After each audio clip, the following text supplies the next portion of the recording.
Here is the key fob for your Toyota Corolla. We need to get this cover off. For that, there's a small slot right over there.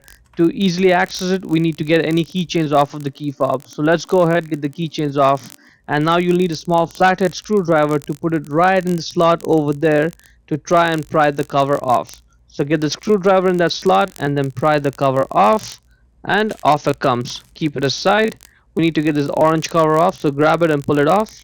That's the battery. Again, get the screwdriver, put it right in that slot over there, and then pry it out, and off it comes. The battery side is CR2032. The positive side has a plus sign and the negative side has no markings on it.